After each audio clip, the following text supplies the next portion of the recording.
Welcome to stone dictation 5 second बाद शुरू होगा। Ready start. ईश्वर शब्द के अनेक अर्थ हो सकते हैं, पर इसका साधारण अर्थ है नियंता विराम, जो इस विश्व कल्पना का नियंत्रण करते हैं। वे ईश्वर हैं विराम। दार्शनिक भाषा में ईश्वर शब्द का एक और अर्थ समझा जाता है विराम। सब बंधनों से मुक्त पुरुष को ईश्वर कहा जाता है विराम। बहरहाल छोटा मोटा दार्शनिक मतभेद चाहे जो भी हो, पर साधक की दृष्टि से ईश्वर सगुण ब्रह्म या भगवान को छोड़कर कुछ भी नहीं है विराम।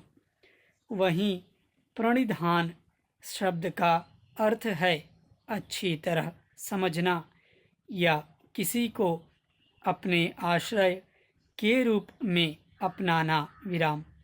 ईश्वर प्रणिधान का अर्थ हुआ ईश्वर भाव में अपने को स्थित करना, यानी ईश्वर को अपने जीवन के एकमात्र आदर्श के रूप में ग्रहण करना।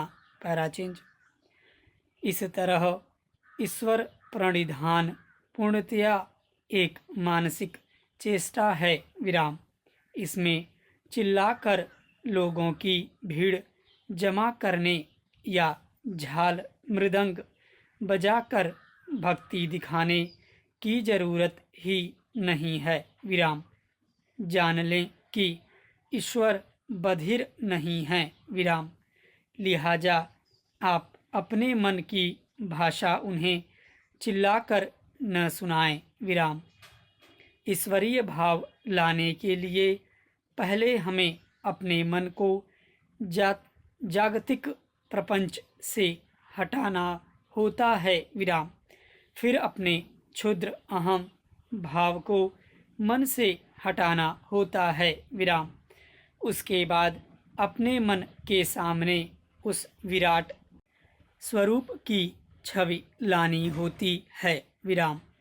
वे सहज सत्ता हैं, इसीलिए केवल भाव रूप में ही उन्हें पाया जा सकता है विराम। उन्हें पाने का और कोई तरीका नहीं है। पैराचेंज। ऊंचे स्वर से पुकार कर उनकी दृष्टि अपनी ओर खींचने की चेष्टा करना एकदम बेकार है विराम। ईश्वर प्रणिधान में मानसिक जाप ही श्रेष्ठ होता है विराम। इसमें उस भाव का उच्चारण मन करता है और मन ही उस भाव की बात सुनता है विराम। उपयुक्त गुरु के पास इसे सीखकर हर किसी को यथाविधि इस मानसिक जाप का नियमित रूप से अभ्यास करना चाहिए विराम। इस प्रकार से साधना में किसी प्रकार का क्लेश नहीं, बल्कि आनंद ही आनंद है विराम। ऐसा करने से हम अपने आप को ईश्वर के करीब पाएंगे और सांसारिक बंधनों से मुक्त हो जाएंगे। स्टॉप।